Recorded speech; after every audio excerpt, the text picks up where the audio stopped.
IVM.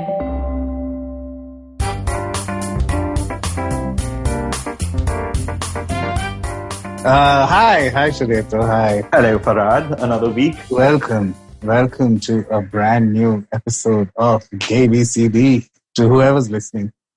Yep. I'm not feeling on the top of my game today. Are you feeling on the top of your game today, Sunetro?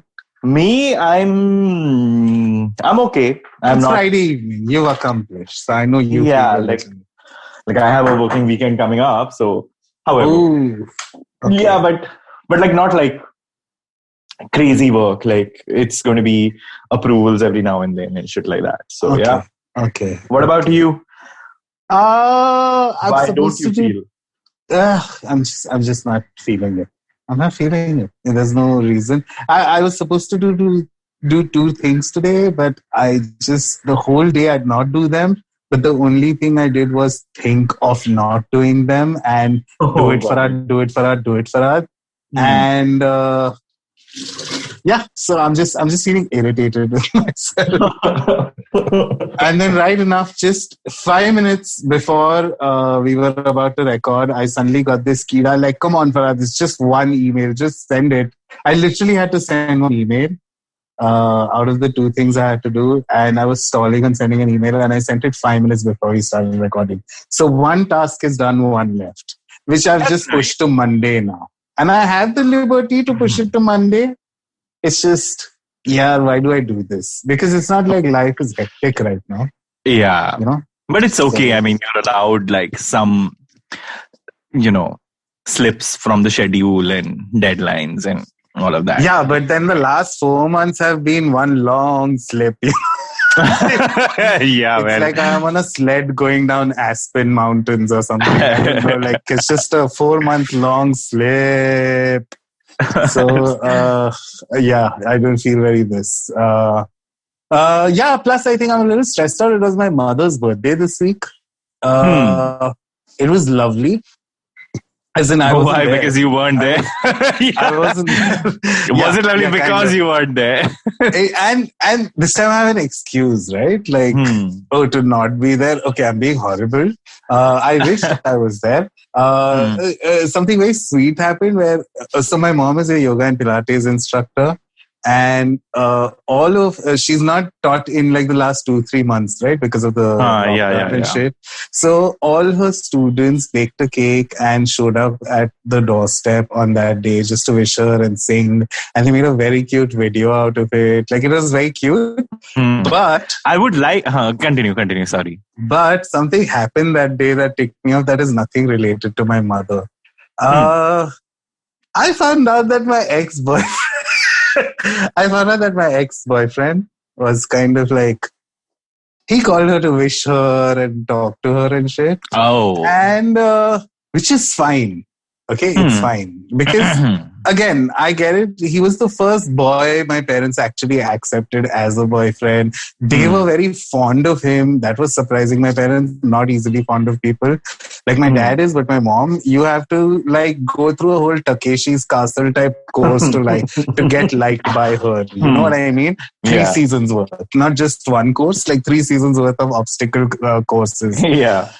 So he was one of those guys who snuck in all the way and she was very fond of him and shit like that. And then when I found out, when she told me on the phone, even I wouldn't take his name, but like, even he called me today. It was so sweet and all of that. I suddenly felt weird about it. Also, right now, I guess I'm in a idle mind devil's workshop kind of situation.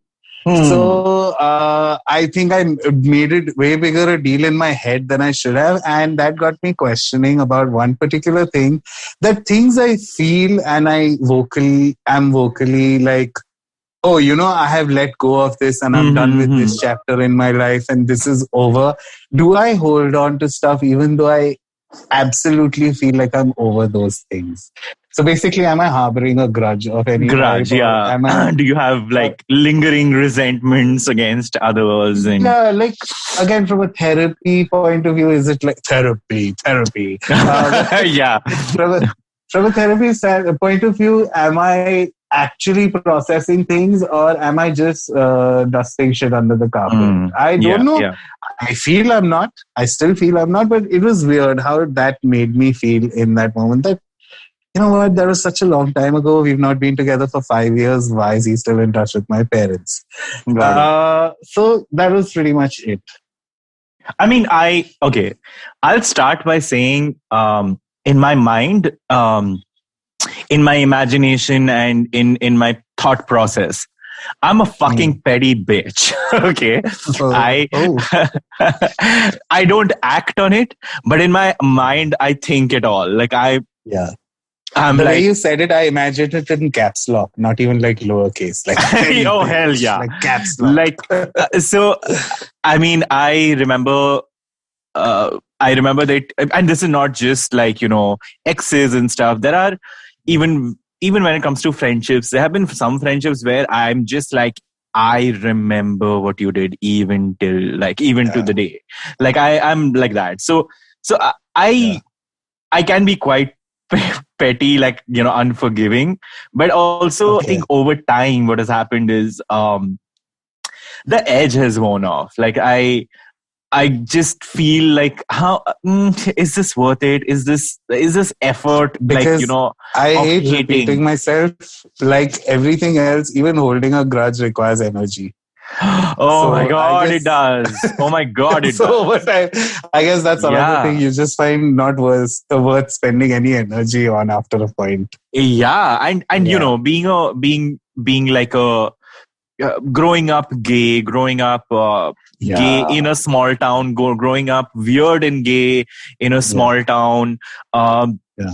You tend to have people all around you, and I don't mean to sound like, you know, some kind of victim, because I used to give it back to people all the time. Like I had a sharp as fuck tongue all the fucking time. Did you say sharp?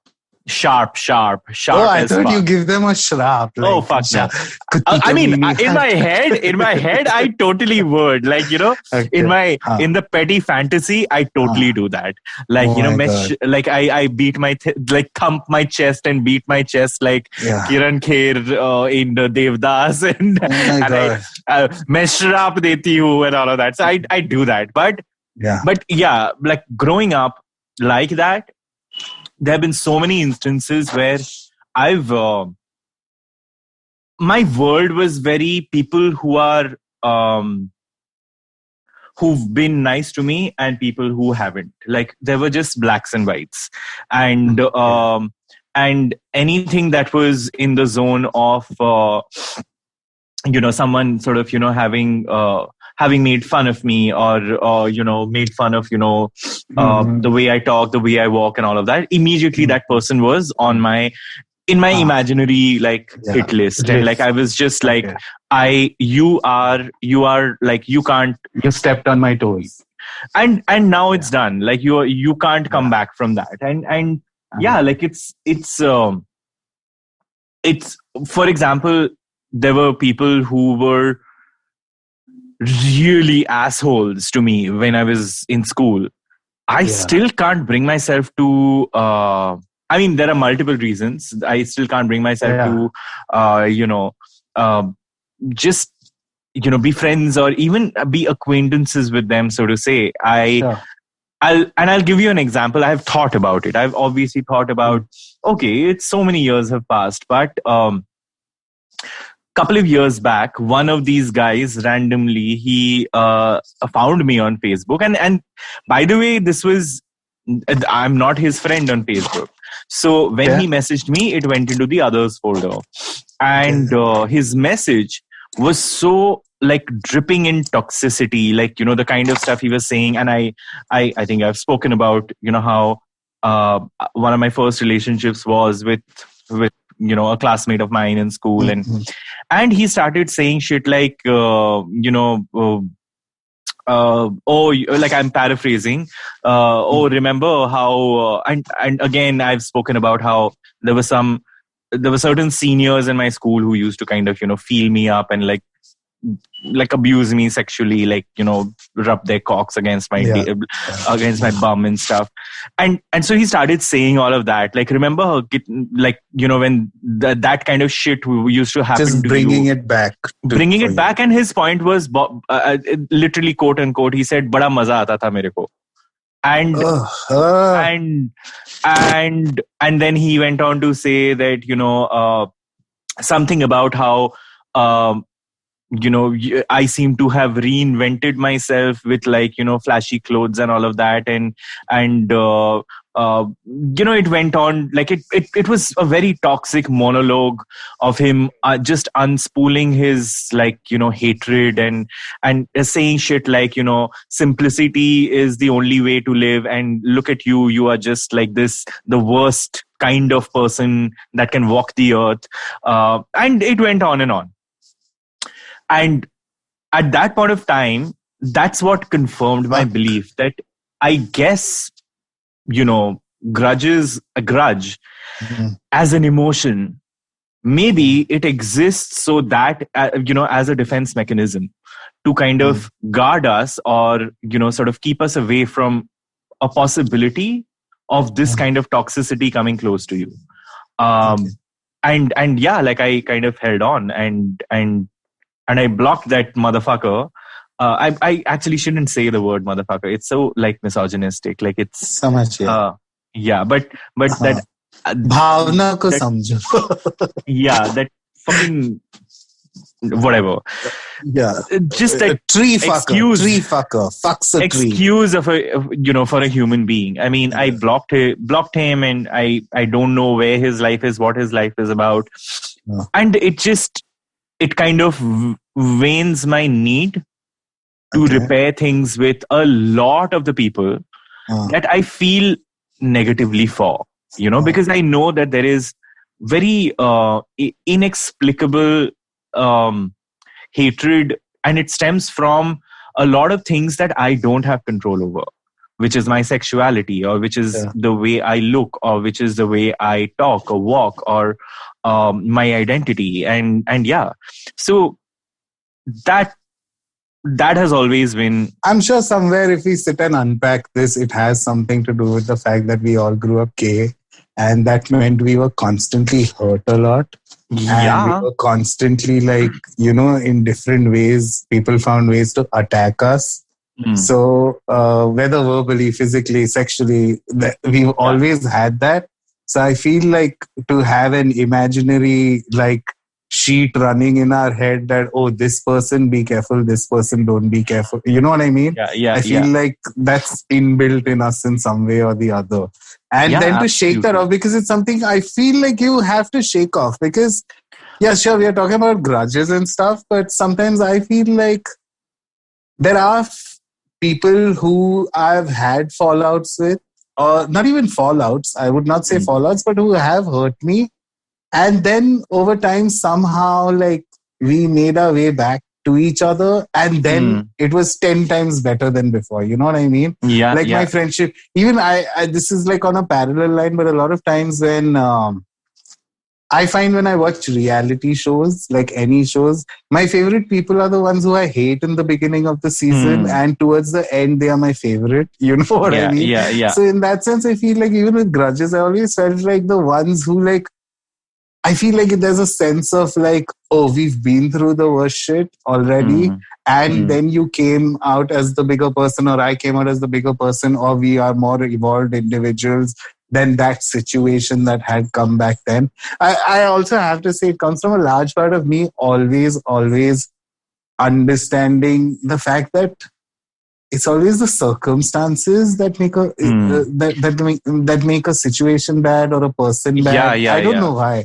I get it. I completely... The older I get, that day I read a huge debate about I don't know, just whether it's death penalty or even like pedophilia, right? Like, so many times I hear the vitriol around these two topics, which is they should be hanged, they should be killed, they should be that.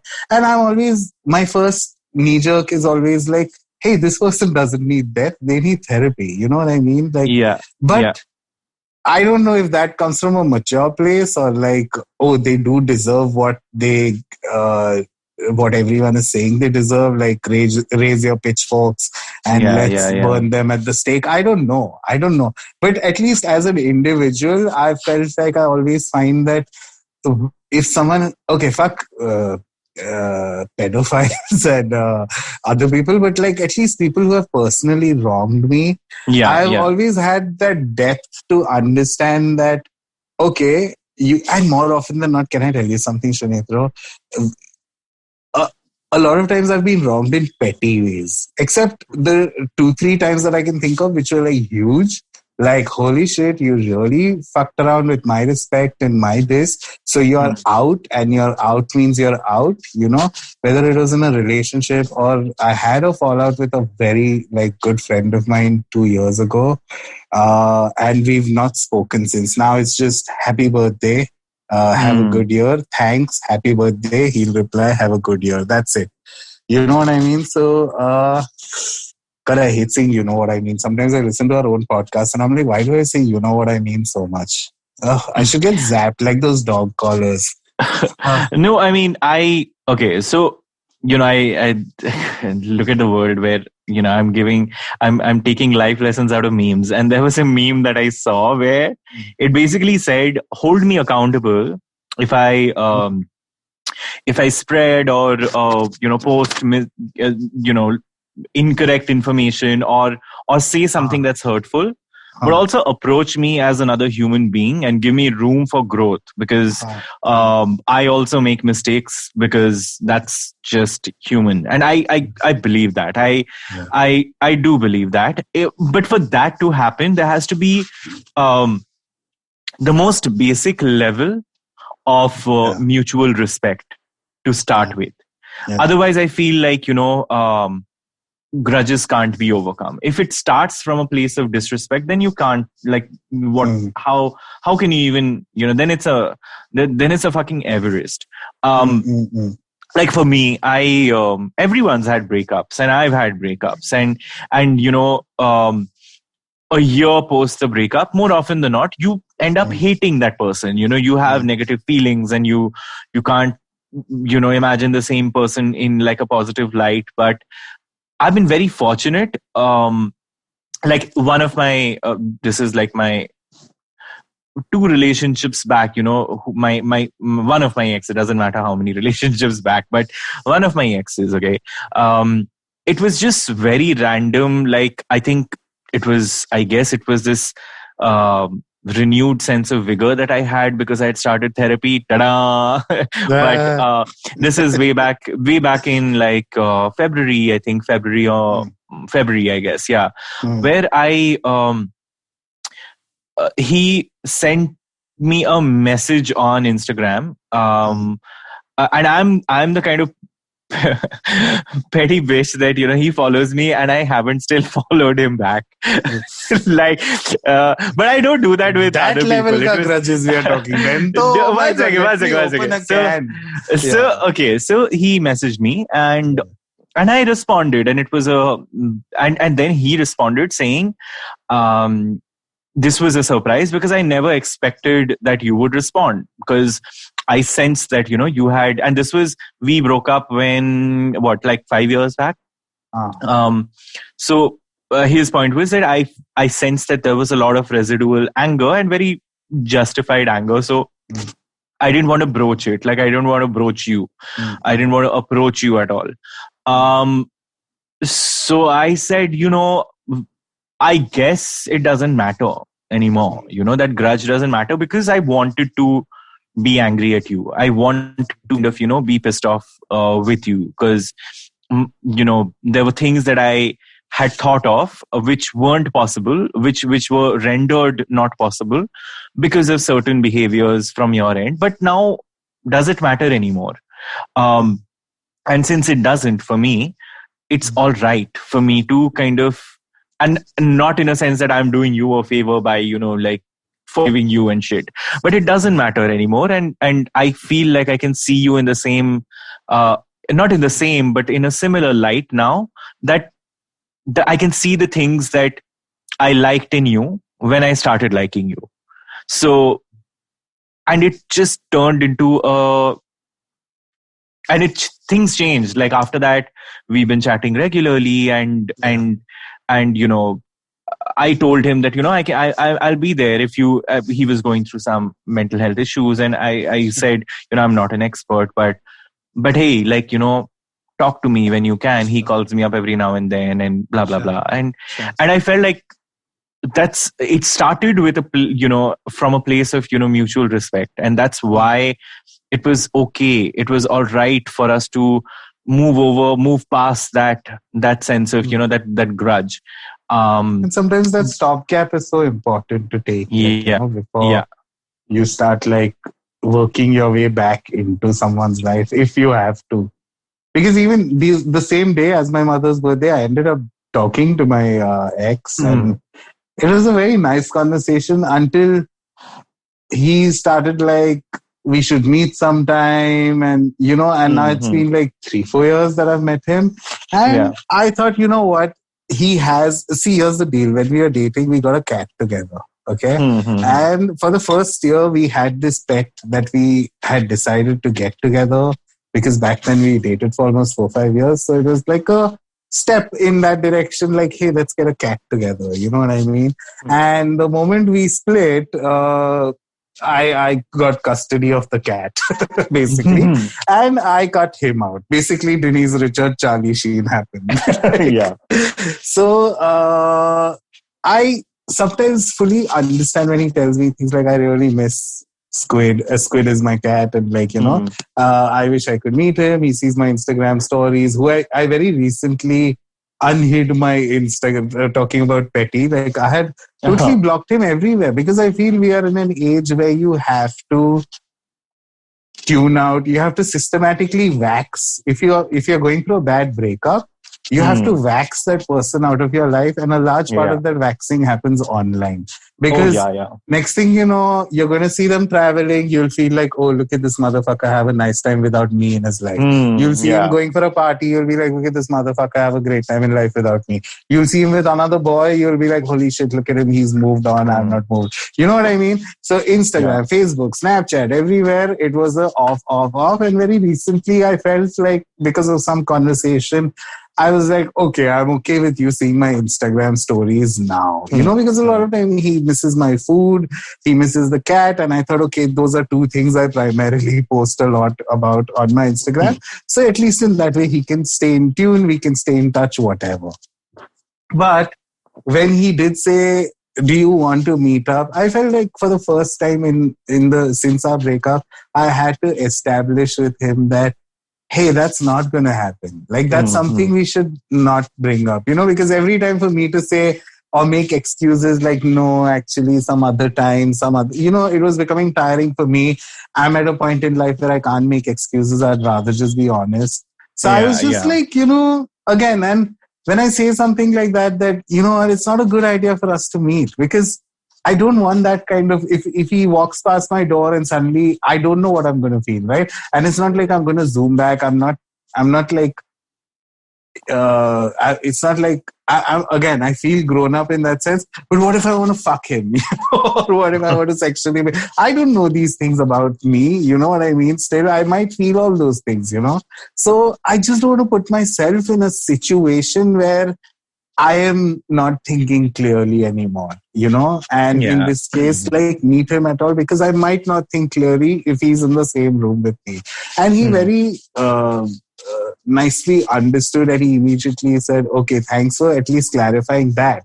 But after that call, I just kept thinking that, am I someone who holds on to shit? But again, I'm just saying step by step what my thought process is. I questioned, am I still holding on to this shit? I keep saying, oh, I'm so over it and all of that, but why can't I be in the same room with him? So many other, look at Ashton Kutcher and Demi Moore and Bruce Willis hanging out together. When will I, you know what I mean? Like that kind of, when will I be that kind of level of okay, Yeah. But then I also realized that there is nothing wrong with protecting my own interests or protecting my own feelings or protecting my own 100%. Not even protecting, insulating myself towards anything that might cause me to do something that is unbecoming of me or like Yeah. unlike me. I don't think that's a bad thing at all. And I don't think either. in that case, if it's called holding a grudge, I guess holding a grudge is valid sometimes. Yeah. But I have to say, like, again, over time, I've learned that friends who I have had a fallout with or had a fight with, and somehow we've worked through it and then got into that is a beautiful thing in itself. You know Oh, what I mean? yes. Absolutely. Like, one of my best friends, we had the biggest, like, I thought I'll never see his face again. You know what I mean? It was that bad a fight. And this is, it's not even like, as teenagers we fought and we never spoke or this happened in school. This happened around 4 years ago. So I was like 30 by then. And we had the worst fallout. So bad that, first of all, we all were on a holiday. Okay. We were not even in the same city. We were all on a holiday in Mahabaleshwar, and the fight was so bad, my friend left. Like, he got into his car and left and did not come back. Like, he left the trip midway. You know what I mean? It was that bad. And I thought, that's it. That's a chapter closed and we'll never be friends again. Of course, I was immensely sad because he's a fantastic friend and everything. But just that day, we happened to have a fight about something crazy. And somehow or the other, some way, because we have so many mutual friends, we knew we'd end up in the same room again, time and again. You know what I mean? So we started like little like tennis serves, you know, we started making a little effort from my end, little effort from his end, little effort from my end. Yeah. And then eventually it became like an entirely new hybrid relationship that we did not have before. And now it's like what I have now with him, I value way more than I did with what I had back then. You know what I mean? So, yeah, sure. Holding a grudge or fighting with someone and not forgetting and not forgiving, yeah, those are all real things. But I feel like sometimes when you get past all of that, again, it's like this, I don't know, it's like this purification ritual that it just kind of cleanses all the toxicity out. Yeah, and I have to imply, because for our listeners, I have to at least say this, that if it's a toxic person, please by all means let them go and never see them again. And you know what I mean? But this was not a toxic relationship. We were actual friends, and then somehow we did not see eye to eye on something, or we had a specific fight over a specific thing on one day, and then that fight was just like cataclysmic, and it just like exploded. And for now I just value, it's just, if the person is worth forgiving, forgetting everything, and I still remember it, I sometimes still feel like, is the person capable of hurting me like that again? You know what I mean? But it outweighs the kind of like clarity or the love I have for him now. So I have kind of let that go. And these are all gray territories. Yeah, like there is no like. No, of course. At the end of the day, I have forgiven him. I have forgotten it. So now, no grudge. Aisa thodi hota hai. Like you sometimes harbor something, but again, you just rise above what you're feeling and see the bigger picture, I guess, in times like in times like that sometimes. So yeah. Hello? I mean, yeah. I thought for a second our call dropped and I kept talking. No. Yeah. But yeah, man, I just feel like in fact, I have such little energy to hold a grudge that in the start only, if anyone new is coming into my life, I will assess if this person is going to be too much like energy to expend on, or if I'm going to fight with this person a lot, or we are not going to see eye to eye, and I reject them early on only. You know what I mean? Just so that I never have to reach a point where I have to forgive them eventually.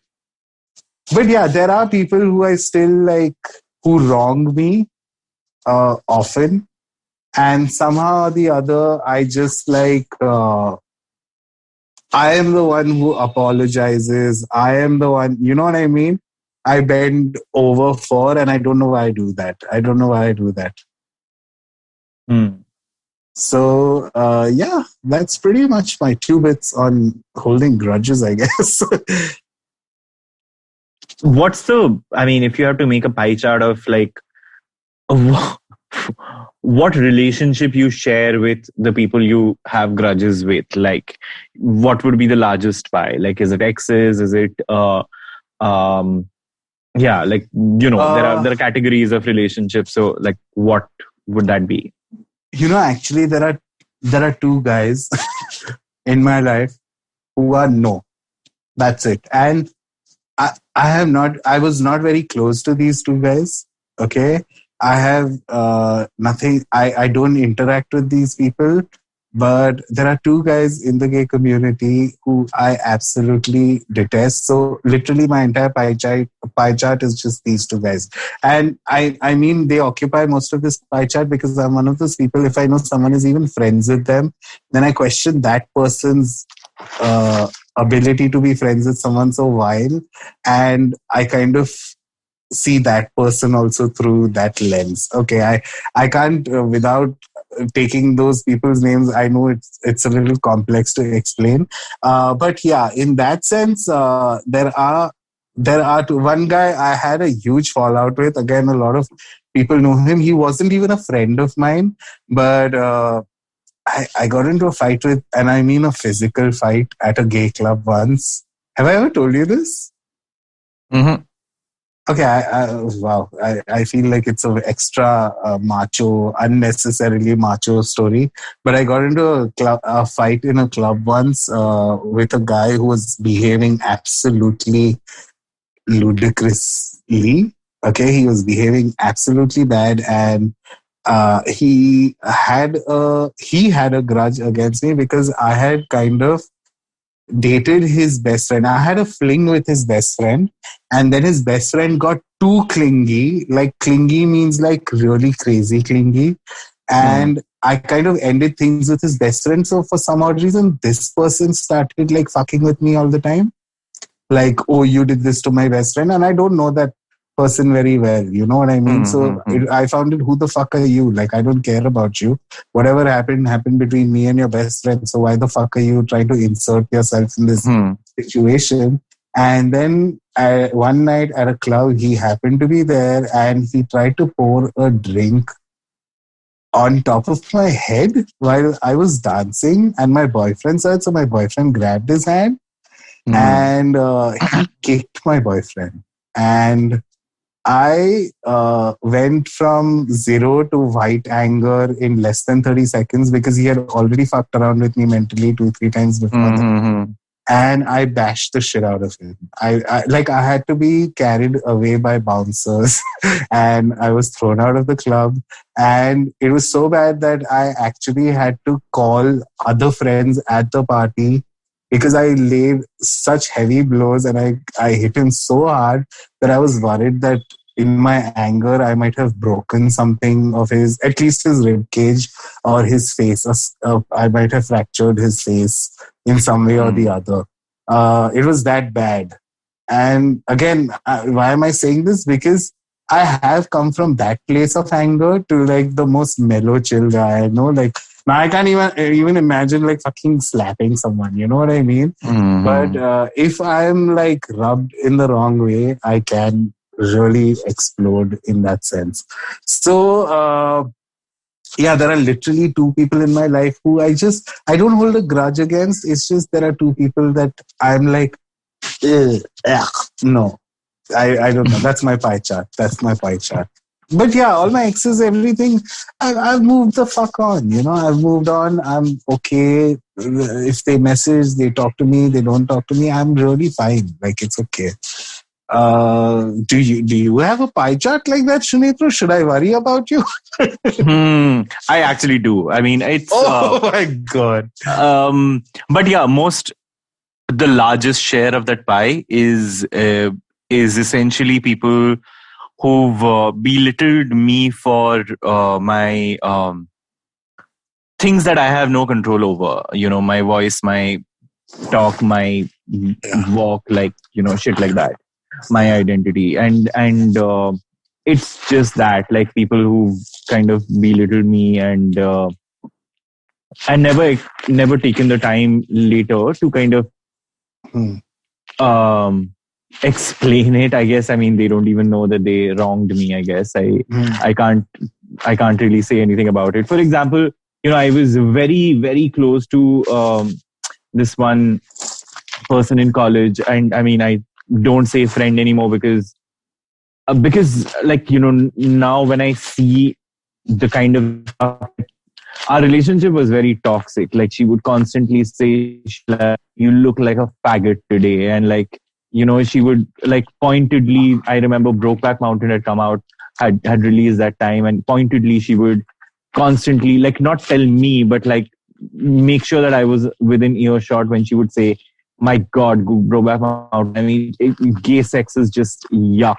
And that time I wasn't even out, So I mean, clearly there was some internal journey in your head where, like, so this person, and I mean, I wasn't out in the sense that I was dating a woman that time, and clearly that was like, that was a sham relationship according to her, clearly. Mm-hmm. So I mean, she would keep doing this kind of shit, insult me and stuff like that, and I never quite got over that. We've met later, and I've always wanted to kind of confront her.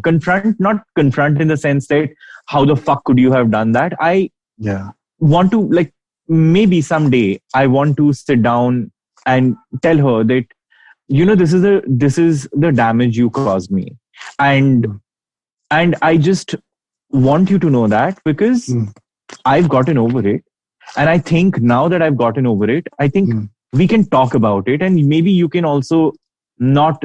And I don't know whether you've realized whether you caused me this anguish. But is she in your life in any way? No, she isn't. She isn't. Okay. She is like a close friend of one of my best friends. Okay. So if I want to, I can easily kickstart this journey. It's just that I know also that she's going through her own journey of like mental health issues and stuff. So I in fact, I remember this was the last flight I had, I took before the quarantine started. On the flight back to Bombay, she stays in Bangalore, but like she was she was waiting for her luggage in on the adjacent belt, and I felt like going up to her and saying, "Can we talk?" And it had been 7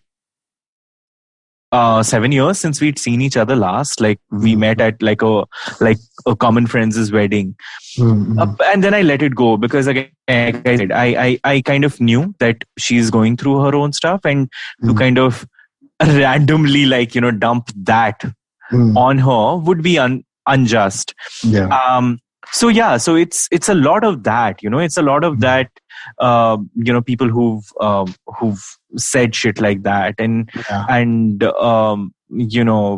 caused anguish. And again, I hope that, and I know we're all human beings, we make mistakes, we say things that are hurtful that we don't even realize, we behave in ways where we snap at people, where we don't realize we've crossed a boundary. I hope that by doing that, I may have set a precedent for myself in terms of how to approach someone who I feel has wronged me, and I hope that that's exactly the treatment I would get for someone I may have wronged. Do you think you've wronged many people in your life? I think all of us have. We don't realize. For example, I remember like an acquaintance of mine, just like, being very like there was this, there were a couple of instances where this was way back in Calcutta. Okay. And this acquaintance was traveling to Calcutta, and I wanted to show this person around Calcutta, and I would be late because of work or whatever, and there was this one day that he, like, I don't know, like something ticked and he went like crazy. Like, and by crazy, I don't mean to belittle his anger, but he went ballistic because he said, I just don't think that you respect my time. I just don't think that you respect my presence. It's like I am a tick box which you need to show off in the city. And I felt like when you said you would show me around the city, I thought that it's something that you would not be so flimsy about. And I realized that, yeah, I mean, I did hurt this person without knowing. I mean, I was in my head, hey, I have my schedule, I have my life, bro. But I could have made it clear that my schedule is really, really erratic. And that's what I do today. Like, I tell people that, just lower your expectation. If you're thinking of me as, a regular meetup kind of a guy, I tell people that, there are days when I wake up and I just don't want to kind of meet people. and yeah, like I did hurt this person unknowingly. And of course, knowingly, yeah, like, of course I have. And I would like to believe that when I do, the person that I am today, when I do that, if I'm cognizant of that, I apologize as soon as I realize. And that's again, that's a journey I've been on. I know that be it with my father or anyone else, just that sense of feeling like it stems from a lot of these pent up feelings of, I think this person is wronging me, and hence I'm just going to, and then I apologize because I know I overthought that. I know I overthought the situation. Yeah, I feel like my you, situation in that sense, in terms of me. So I guess so far we've discussed how we respond like to someone having hurt us. But when the question is, have we hurt people? I feel very weird talking about it, because I'll tell you something very weird happened to me last year. Okay, I met a girl after years. Like, she used to be my neighbor in Pune. She was literally like 6 and I was 12 maybe back then. Yeah. And we, again, over the years, we have the same set of friends. So we did keep repeatedly meeting at weddings or like, whatever, like little get-togethers, Diwali in Pune, whatever. We run into each other. And I was extremely fond of her as an adult. You know what I mean? But one day, my flatmate was moving out and I was looking for roommates. Yeah, I was looking for a new flatmate. And she happened to be moving to Bombay. So she was like, hey, can I check the place out? And I was like, yeah, sure. I'm already fond of this girl. And I would rather live with someone I already know than some stranger. You know what I mean? Like, even though I don't know her, but someone I know. You know what I mean? She came over. Now, the thing is, when she came over, she came smash drunk to check out the house. She was smash drunk when she came to check out the house. And I made a lunch out of it, obviously. I'm not like, oh, come see the house and leave. Obviously, I made lunch and I thought we'll catch up and shit. And as we were talking, she, out of the blue, said that, hey, you remember how you used to call me Harpik? Okay? And I was like, what? What are you saying? And she's like, no, it's okay. We were all kids and all, but you remember how you used to constantly call me Harpik? And I was like, why would I call you Harpik? And she was like, because you used to call me a toilet cleaner. Okay? And dude, that really, what was weird about that situation was, when she was saying that, I specifically had a faint memory actually calling her that. I had entirely blocked that memory out. Okay. Yeah. And we had lunch, she left, and she was all fine about it. Like, no, it was, and dude, I started thinking about it and I realized that, I don't know if this is a mental thing or what, but I did have a bullying phase growing up where I was the bully. You know what I mean? Yeah. To different people. And I had entirely blocked it out of my memory in some way. Because if I had to tell you, after 25, which is 10 years ago now almost, have I hurt anyone? I can very easily tell you that I have not. You know what I mean? And if I have, I've immediately owned up to it. I've immediately profusely apologized. All of it. But I just feel like it was crazy and it was bizarre for me how I entirely blocked out that memory. Like it just, I don't want to use this as an example, but you know how sometimes people very later on in life realize, No, wait, 100%. was I molested as a child? And then they actually start digging deeper and they realize, oh shit, I was. You know what I mean? So I guess it was like a repressed memory that I was an asshole as a child. And then I tried to unpack that a bit and I realized that maybe again I was compensating like being this bullish, brash boy growing up because I did not want to let on that I'm into dudes and I'm into guys and you know what I mean? So I had this not ego, but like an alternate personality, which was I know what you mean. very I know what you mean. And then, dude, I remember these two girls who I used to bully for their school dabba, you know, because they used to get the best food. And I used to bully the shit out of them.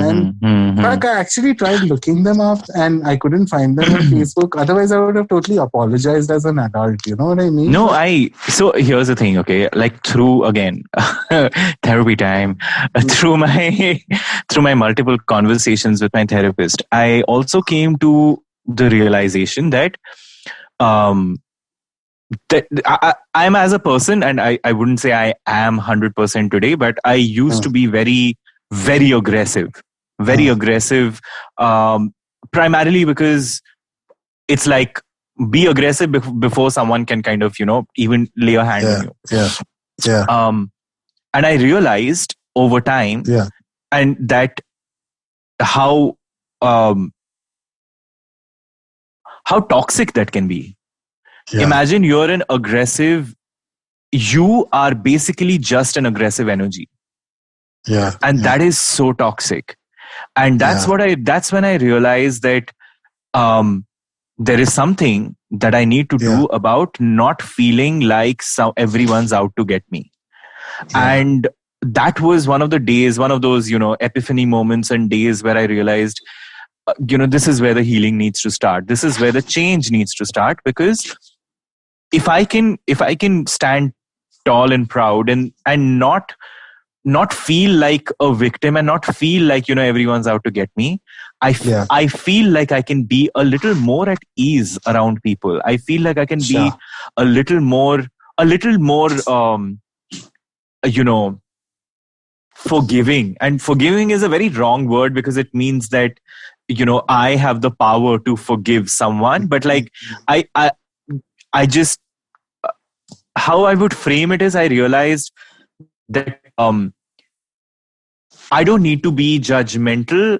I think the bar needs to be far lower, like far higher for me to not like something about someone. And it used to be very low. It used to be, you know, just someone doesn't like a certain kind of movies, and that means that they're if someone says something about I totally get what you're trying to say. Like a director that, like, you know, I easily dismiss someone just because of something trivial.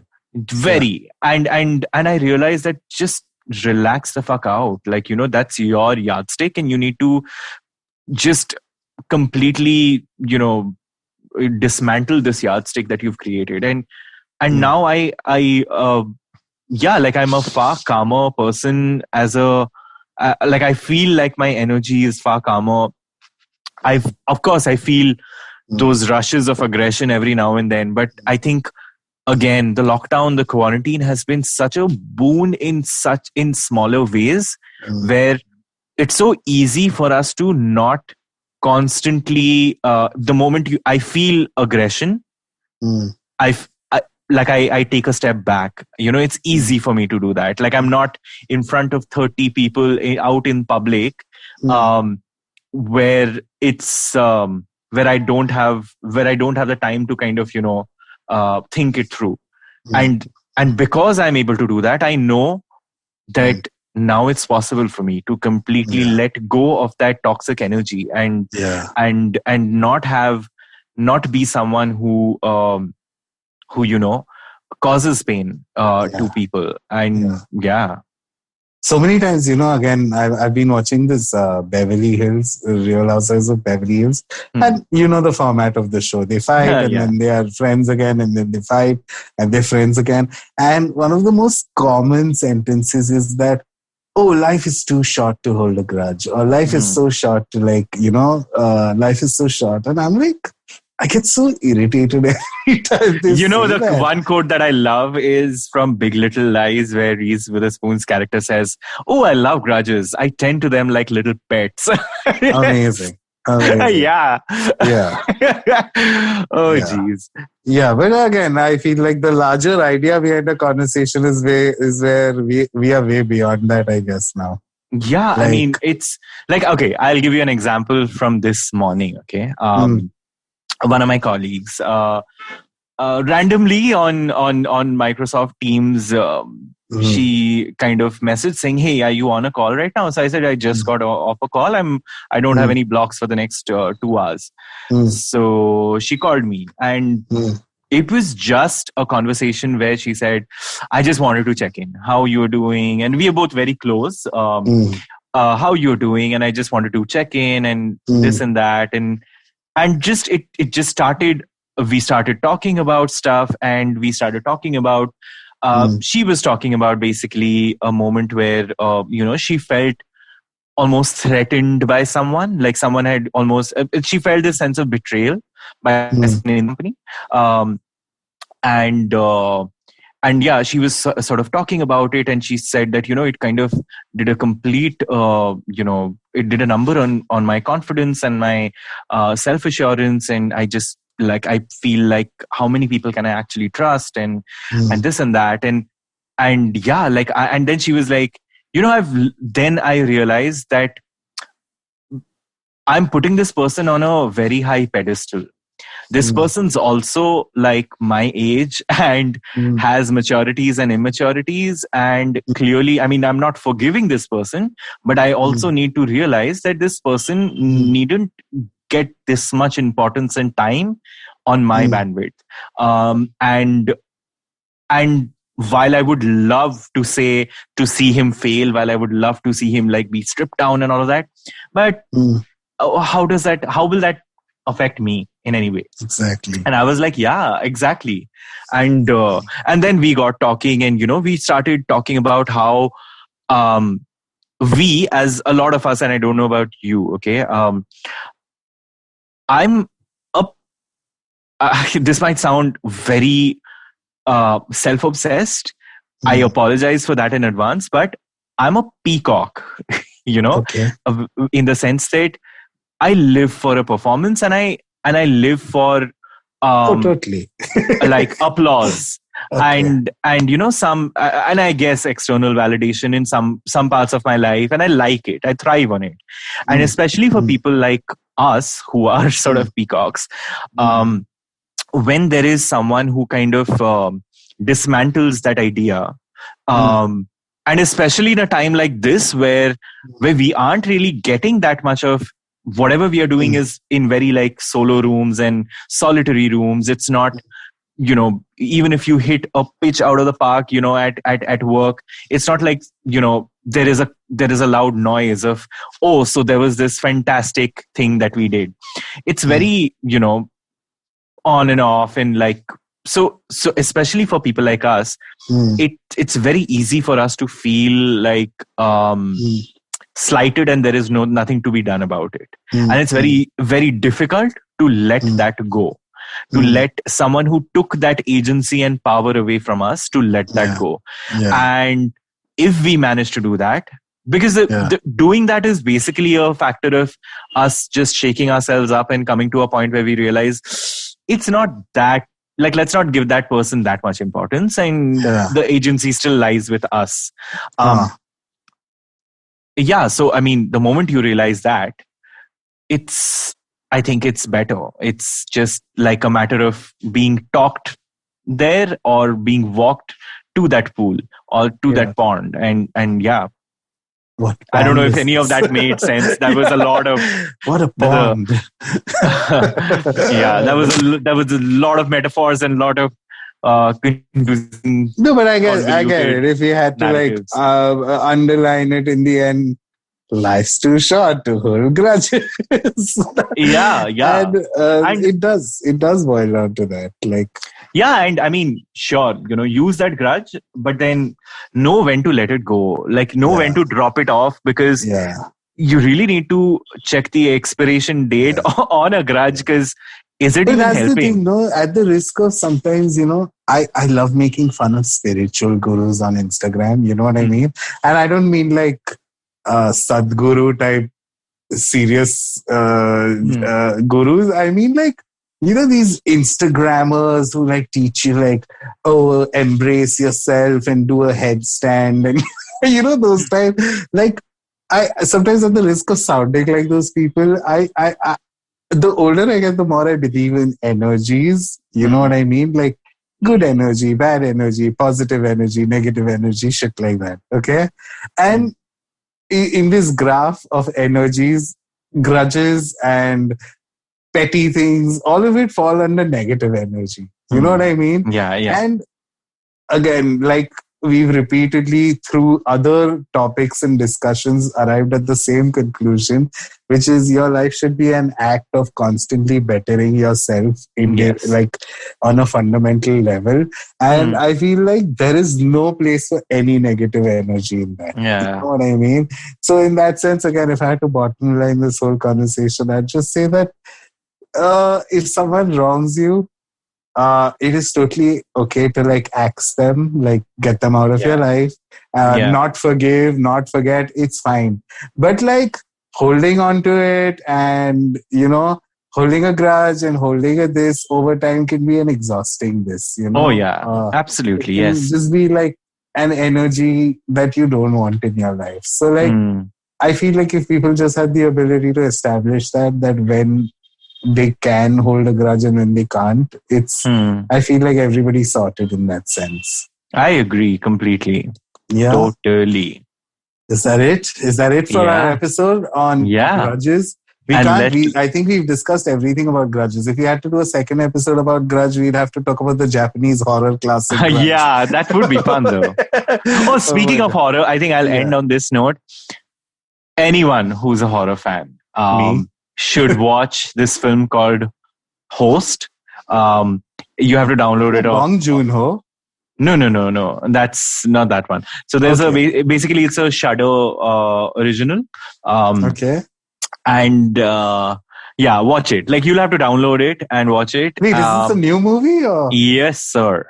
And it was shot during lockdown, and so it basically uses a Zoom interface, and that's it. And it's beautifully innovative. Is it out of torrents? Can we talk about torrents on air? I mean, I can neither confirm nor deny. Do you ever feel that? 100%. Sometimes I feel like 100%. I go to Pirate Bay and I go to RAR BG, and I keep getting these flashing messages: use a VPN, and I always feel like someone's watching. Having unprotected sex. I know. It makes me feel like I'm having unprotected sex. Like, oh my 100%. God, should I feel bad? Are they going to knock on my door? So here's the thing, okay? I have like, I've taken as many subscriptions to like that is possible. I'm saturated. But there is,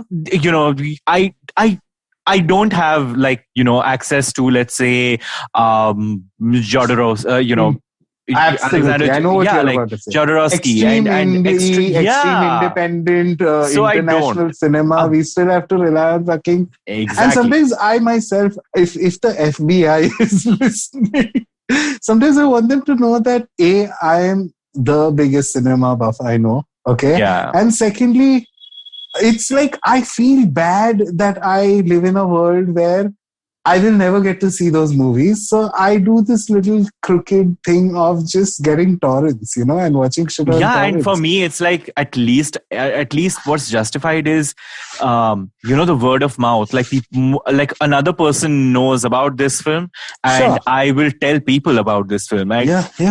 Even ebooks, like if it's Stephen King, yeah, Stephen King has money. He doesn't need money, so I'll get an ebook online. But like, Yeah, when I true. read like a Indian author who like is budding and this, I'll buy the book. Yeah. I'll buy the Kindle version or whatever. Just Yeah, to yeah, support. yeah. So I am a part of support culture, but just how do I watch like And Then We Danced? Or Yeah. that movie that there's no chance I could have watched that movie ever anywhere. Yeah. Had I mean, not, things have improved a lot. I have to say that, like, Sure. access has increased. But then Yeah. it's still like you don't get to I see am actually blown everything. away by Amazon's. They Library? have that. No, now they have a world cinema section. Yeah. It's And quite. of course, sometimes I'm very surprised by how, like, A Fantastic Woman, one of my Yeah. LGBTQ films. I I'm was so like, are amazed you that- kidding? Are you kidding? Yeah, It's on I was- Amazon. I would have expected it to be on like Netflix. I thought movie. Ek to movie pe Yeah. rahega. There's such a movie. Yeah, true. But like, aur kya hai? I have Netflix, Hotstar, Amazon Prime. These are the main ones, obviously. Yeah, I mean, but I have Voot. I have Z5 Premium. I have Sub because can I tell you something? Sony Live. Sorry, not Sony Sub. Live. Because- Listen, I have Sony Live. Yeah, because they Please. have all the fucking BBC shit, you know what I mean? Like documentaries and shit. So I'm like, okay, I'll pay for all of this. But end mein torrent to karna hi padta. Yeah, what? So and the only thing, the way I justify it is, anything that's available for me, I don't torrent it. But if it's not, then I do. Like, but I don't confirm nor deny. We have But I don't confirm. I maybe I don't. I was maybe just kidding. Yeah. Same what Sunetro said. So just watch Host this weekend and tell me whether you like it or not, because it's a fantastic horror film in my opinion. There is such a dearth of horror movies. And this after such a long time, I felt like I was jerked fucking around. Like, like I was tense, like my shoulders were tense. It's an English movie, or it's an English movie. Okay, I'm gonna get it. Oh, and I know I'm sort of stretching this, but have you watched The Wailing? And I was so surprised that it was on Amazon. It's on Amazon. My God, what a I torrented it back then only, and when I saw it on Amazon again, it's in my watch list again because that movie creeps the fuck out. Creepy as fuck. Yeah. Oh my God. That's the thing. I'm okay with like jump scares and all, but for me, dread. I like dread. I like that's what, like cold dread, like that sinking feeling. You saw Wailing, right? Yeah. You know that one scene where he's in the woods and there's just a pair of eyes looking at him. Yeah. Like eyes. it's fucking creepy. Like sometimes I blink and I see those red eyes. I will never forget that. It's bizarre. Yeah. And I was so happy to see it on Amazon. Yeah. Yup. Okay. All right. That's it for this week's episode. Let's not hold grudges. Yep. Yeah. Thanks for tuning in, guys. We'll be back next week with hopefully a topic that you all recommend. Send us your DMs, send us your messages. We love them. We absolutely love them. They make us feel great, honestly. Yeah, true. So we'll see you next week. Thanks a lot for talking to me, Sunetro. Thanks a lot, everyone. Bye. Bye.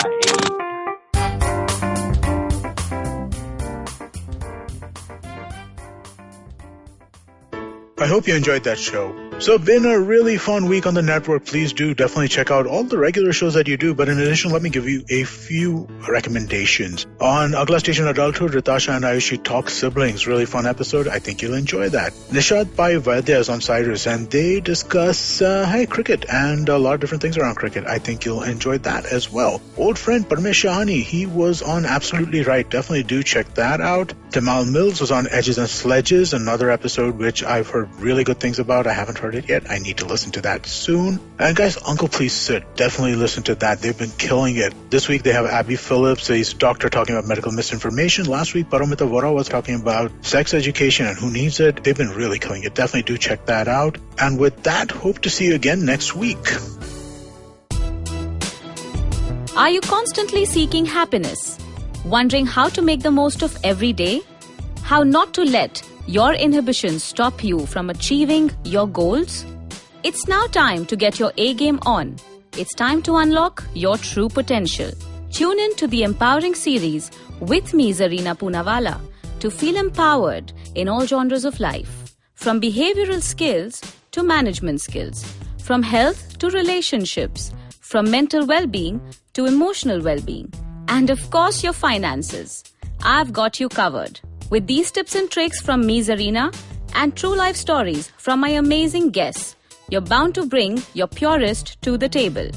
Tune in to the Empowering series with Zarina Poonawalla every Thursday on the IVM Podcast app, website, or wherever you listen to podcasts.